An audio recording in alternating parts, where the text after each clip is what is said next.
নমস্কার বন্ধুরা, আমি আবার এসে গেছি শিপ্রা।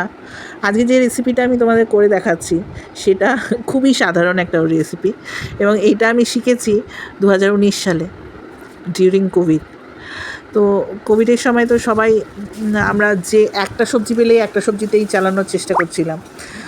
কেউ কেউ আবার অনেক অনেক দিন পর্যন্ত শুধু আলু আর ডিম দিয়েই চলে যাচ্ছিলাম।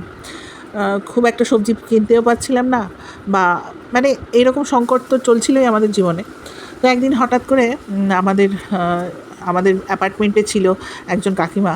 তো কাকিমার কাছে জিজ্ঞেস করলাম, তুমি কুমড়ো কীভাবে খাও?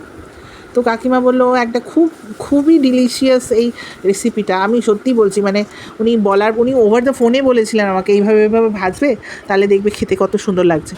তো আমি ঠিক স্টেপ বাই স্টেপ ফলো করে আমি রেসিপিটা করেছিলাম, এবং বিলিভ মি, তারপর থেকে আমি যতবারই এই রেসিপিটা খেয়েছি আমার অমৃত সমান লেগেছে। একটা সাধারণ কুমড়ো যদি এই যে তোমরা তো দেখলেই, আমরা সর্ষের তেলে গরম প্যানে একটু কালো জিরে ফোড়ন দিলাম, তারপরে কাঁচা লঙ্কা আর পেঁয়াজ কুচি, আর কিচ্ছু দিনই। পেঁয়াজটা একটু ভাজা ভাজা হয়ে আসলে এই কুমড়ো কুচিয়ে, মানে আলু ভাজার মতো যেমন করে কুচিয়ে আমরা ভাজতে দিচ্ছি। একটাই কন্ডিশন, যে এটা প্রথমে মানে লবণ দেয়া যাবে না, মানে শেষে রান্না হয়ে যাবে, শেষে লবণ অ্যাড করতে হবে। কারণ লবণটা প্রথমে অ্যাড করে দিলে এটা ঘেটে হয়ে যাবে, মানে একদম স্ম্যাশ হয়ে যাবে, ভর্তা হয়ে যাবে, তো দেখতে ভালো লাগবে না। তো আমি এইরকম দিয়েছি। আর এটা মানে আঁচটা জোর করেই রান্না করতে হবে, মানে সিম আঁচে রান্না করলে ভালো লাগে না এটা খেতে।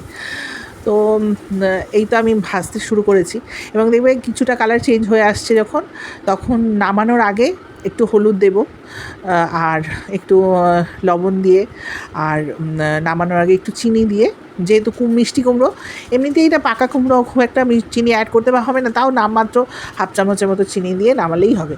এটা এত টেস্টি হয় খেতে, মানে যে কোনো মানে রুটি দিয়েও খেতে খুব মজা লাগে, এবং ভাত দিয়ে তো মানে যে কোনো দিন ধরো আমি কোনো ঝাল কিছু আইটেম করছি, তো বাচ্চাদের এটা খুবই ফেভারিট, মানে এইটা দিয়ে মেখে আমি ওদের ভালো করে সুন্দর করে খাইয়ে দিতে পারি, কারণ এটা মিষ্টি মিষ্টি হয়, ওরাও খুবই আর টেস্টি খুব হয়।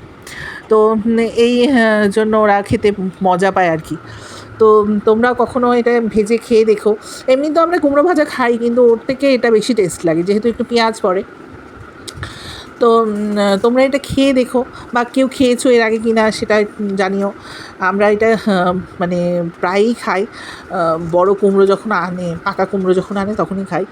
আর কে কোথা থেকে দেখছো জানিও। আর আমার যদি রেসিপিগুলো ভালো লাগে তোমাদের, আমার ভিডিওগুলো যদি ভালো পছন্দ হয়, তাহলে লাইক, কমেন্ট, সাবস্ক্রাইব, ফলো সব করে দিও। তো এই হচ্ছে ব্যাপার। আশা করি তোমাদের ভালোই লাগবে। আজ তাহলে আসি, টাটা। আবার কোনো ছোটোখাটো রেসিপি নিয়ে চলে আসবো কোনো দিন। ততক্ষণের জন্য বাই বাই।